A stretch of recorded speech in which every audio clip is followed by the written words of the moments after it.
Good morning, my loves. Happy Saturday. Well, it's a Saturday Ascension update today, obviously, not Friday.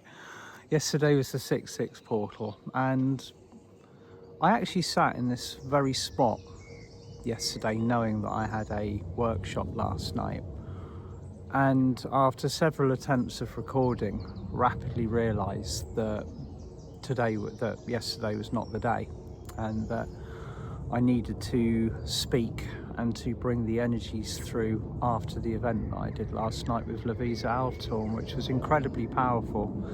But yesterday felt off the charts intense, and it required rest, recuperation, a little bit of downtime, maybe even a little bit of sleep before the actual event started.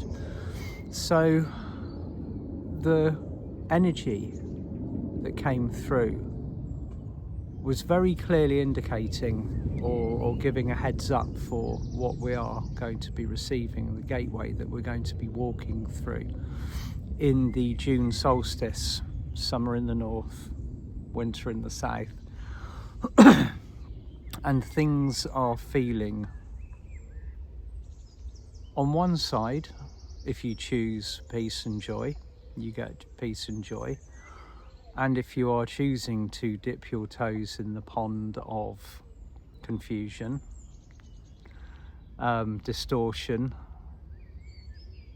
carnival energy, maybe you could describe it as the carnival energies, the perpetual cycle of fireworks going off, balloons being raised into the sky, people talking in raised voices about the latest and most terrible thing to be kind of afflicting or preventing the forward movement of human beings.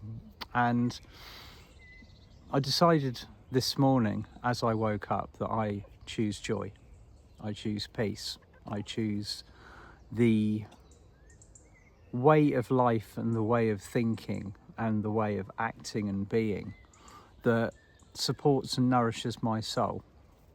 Because I know, myself included, that our nervous systems are beginning to feel quite frayed, and I've spoken about this. It's been a rolling topic this year, the subject of the nervous system, and how in many cases, although we are highly advanced souls here on a cosmic mission, reaching the kind of like the juiciest part of the ascension process, our nervous systems are intricately wired to our inner workings, our inner child, our triggers, and a lot of the stuff that's going on around us, if we're tuned into it or whether we're not, is setting us off. And that's something that we need to be very aware of. So the way that I'm feeling that this solstice gateway is going to present itself is going to be one of incredible self-empowerment. And that's self-empowerment on not just an individual level, but on a collective level as well. There is a increasing necessity, almost like a yearning, a pull within our hearts, our souls, our minds, every fabric of our being, to disentangle ourselves from the weavings of the matrix. Now, this is something that we've been doing on a physical and a spiritual level since we moved through the cosmic moment. Many of us will have started beforehand. We'll have got our clarion call before 2012, before the Earth shifted from that set and solid frequency of 3D into the climbing out of the pit, so to speak. So many of us will have already chosen to make that step, but I feel that being realistic and grounded about where we are is essential. It's very easy, very, very easy to just basically stick our heads in the clouds and go, yeah, that doesn't exist in my world. And it does, because that's part of the reality that we are existing in. At the reality that we exist in at the moment has financial ties. We need to be able to provide for ourselves. We need to feed ourselves. We need to place a roof over our head. We need to keep ourselves and our loved ones, our families safe and grounded. And at the same time, if that is not enough on its own, we are shouldering the vast responsibility of assuming a higher form in order to usher this ascension process through the correct gateways. So if you look at what the human soul, our human souls are, the weight that we are bearing at the moment, it's very easy to understand why our nervous system and our inner children are kicking off, to say the least. The sun flares are incredibly intense from what I can gather, and this is gleaned from multiple different sources of information, all saying the same thing. That's how I like to get my bearings and my readings on what's going on, is that if one person says they are experiencing something, cool, that's a personal experience, something that we're going through. But if everybody, or there is a multitude of people, are saying that they are experiencing the same thing, then you know it's a collective field experience, it's a collective upgrade. And the thing that's really coming through at the moment that's showing its face is Kundalini energy, the widening and the opening, or the additional support of the Kundalini channel. Now, when I do not propose to understand, I'm not a Kundalini expert in any way, shape or form. It's not really crossed my path. I know people that have had incredible experiences with it, and by incredible I mean they've got stories that will remain with them for the rest of their lives. For me, I suppose my Kundalini process will have happened more over a lengthy period of time. It will have happened over the duration, or the length and the drawn outness of my ascension process. I've done my work in bits and pieces. I've brought this energy through, then it's stopped, and I've maintained it, and then more has come through. But you hear some stories of people whose life has changed in a matter of minutes, because that energy, the Kundalini serpent, comes up through their chakras and creates change on a level that our human minds can't even comprehend. So that is beginning to trickle in at the moment. Now, if we're all collectively receiving upgrades to our Kundalini channel, our Kundalini energy is active, things are on the move. They really truly are beginning to shift.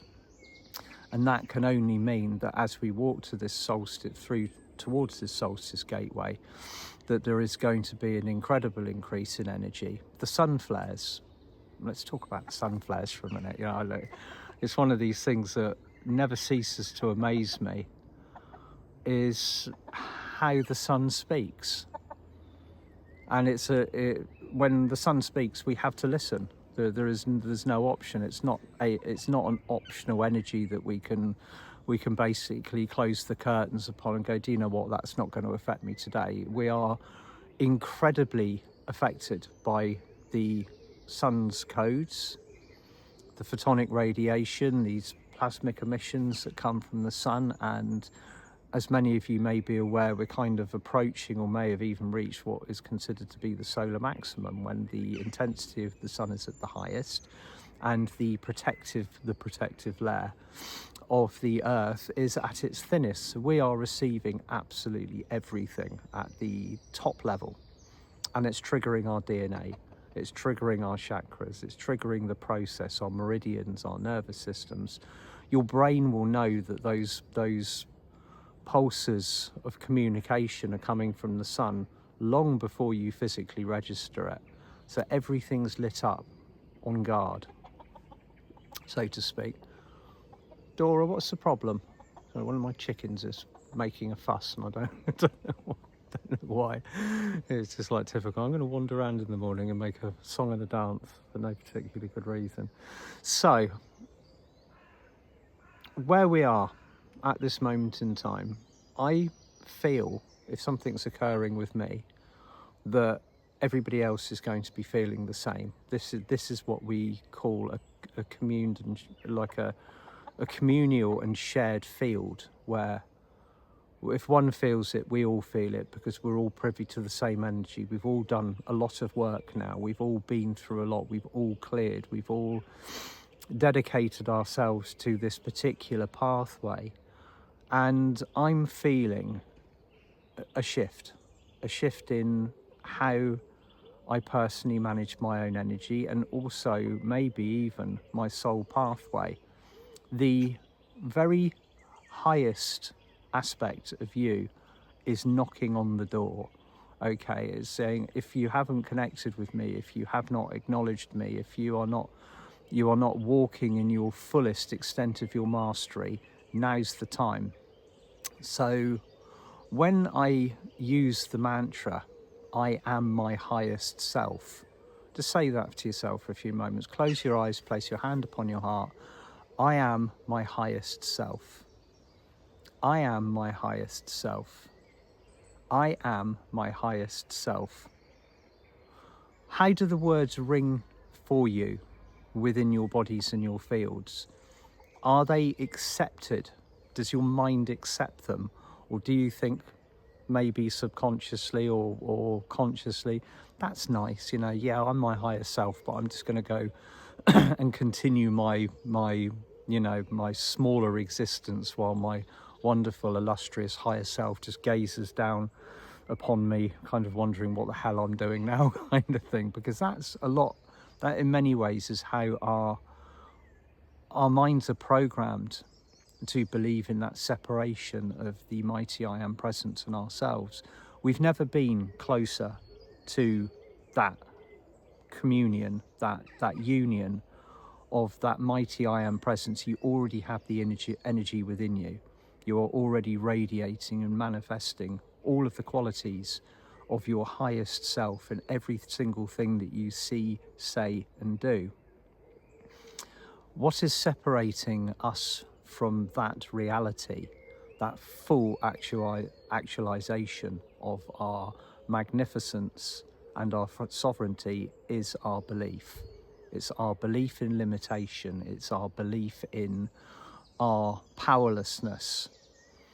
And so this soul's calling that I'm perceiving, this feeling that I'm getting, and it's not going away, is that we are now being called to the high table, the big table where we've sat around it 1,000 times, you and I and all of the others serving this earth in whatever capacity, with our monads, with our oversouls. We're being called to take the highest road, the golden pathway, to open the door and step into our power and our sovereignty.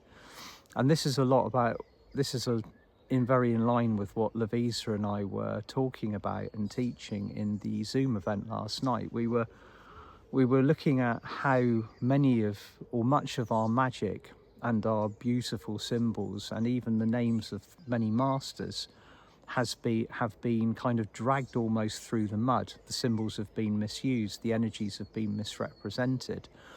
And it only takes a very, very short period of time for what was once a sacred and magical symbol to become regarded as something that's dark. Take for example the date Friday the 13th, which is actually incredibly sacred. Well, somebody at some point said, well, that's an unlucky day, isn't it? And then all of a sudden everybody's terrified of it. It doesn't take much to rattle the human herd, and it's the human herd that we're beginning to, that our consciousness is completely unattached to that, but the belief systems are still somewhere at some level intertwined. And this is what we're looking at. This is what we're really working through at the moment, to bring all of this to the surface. One thing that's really capturing my attention as well is the revelations of authenticity that are exploding in the spiritual field. We're seeing it's almost becoming, you know how things become fashionable, they become spiritually fashionable. At the moment, it's spiritually fashionable to be saying, like, that is absolutely no longer for me. and almost calling out the things that no longer resonate, the things that actually were inauthentic. That's great, fine, call it out. Do, you know, like lovingly walk away from what no longer works for you. If the angelic realm or the working with the masters, or maybe kind of what would be regarded as the fluffy way, is no longer for you, great, walk another path. If it, however, is drawing you in, then walk that pathway. Whatever is right for you at this moment in time, you will have a very strong guidance and draw towards it, because this is what our soul energy is calling us to be very, very aware of. In fact, it's not just an awareness, it's a set of almost soul, you know, like oversoul monadic level of commands that are coming through, that are, they can't be overridden. You can't put your head in the sand and avoid it any longer. We are being truly called to the highest timeline that we can possibly exist in, together, simultaneously. So on an ascension level, on an energy level, what we're doing at the moment is, it's like none other. It's incredibly important. Apart from when other systems have gone through their own ascension process, you'll have never seen a gathering of energy and soul frequencies so focused on a unified result as we are seeing on Earth at the moment. But we have so much unraveling and reconstructing to do. I mean, think about the life that you truly want, just for a few moments. Think about the day-to-day activities, focuses and applications that would just bring you peace, bring you joy, fulfillment, doing a job on a minute-to-minute basis that simply makes your soul shine and sing.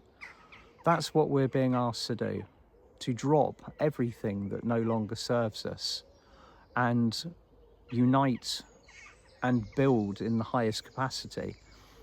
For the time being, the ride feels uncomfortable because we're having to make changes. When human beings become comfortable with their routine, it becomes very difficult to break that, even if that routine might be even self-destructive. You know, you wake up, you do what you do for the day. At the end of the day, you go to bed, you close your eyes, you ship yourself off to wherever you're happening to be working, and in the higher realms, the astral realms, like learning at the universities of Sirius, wherever you are at night time. Then you wake up, you rinse and repeat. And as humans, we're almost afraid of breaking that because we don't know what's on the other side of it. The essence of our direction at the moment is to step in fearlessly and actually take everything that's presented to us in a minute-to-minute basis. Whatever's coming through, if it resonates, we take it. If it doesn't, we leave it. You just simply move away from it. And that includes all of this information that's being churned out of the matrix. There's so much of it. It's becoming louder, it's becoming brighter, and it's becoming noisier because it knows it's lost our attention. And I've made this analogy before, this description of what the matrix used to look like. It used to look like a big helium-filled balloon, you know, like the ones that at parties that are kind of bouncing on the ceiling, like, you know, it's like, I'm never coming down, I'm just going to float forever. And then day by day, as each of us begun to unplug, this bouncing, vibrant, shiny helium balloon just gets smaller and smaller and smaller until it's just a shriveled, wrinkled kind of representation of what it used to be. And that's what the energy of the matrix is like at the moment. It's looking for more helium, it's looking for more energy. It's becoming so unself-sufficient that the only way that it can garner fuel is by the intention of the people that used to feed it, and that is falling day by day. So huge changes are on the horizon for us, and those changes, we're the change. We are stepping up and being asked to step up to the high table in the most glorious way possible. Be proud of who you are. Shine your light. Speak that light language. Work with those crystals. Do whatever it is that makes your soul sing, as long as you are being authentic to yourself and that you are stepping forward for every minute to do shining, bright, wonderful deeds and bring goodness to the world. And that's where we're heading. That's where we're going. We're going to be building what I see is to be almost like a parallel system to the one that exists now. So it needs to be filled with the right energy, with the authenticity, with the goodness, and with the gold print that we all carry within us. Exciting times are ahead, and we can all feel that the planets have set this up. This movement from Saturn into Aries. I know it's going back into Pisces for a little bit in September, but look forward to that when it happens. But for the time being, sending each and every one of you so much love from my heart to yours. I've had a few questions about this. Please note that my Sunday night Ascension Club on illness and the spiritual pathway is not running tomorrow night. I've moved it. It is now going to be on the 22nd of June. All right? Talk to you all soon. Lots of love. Bye for now.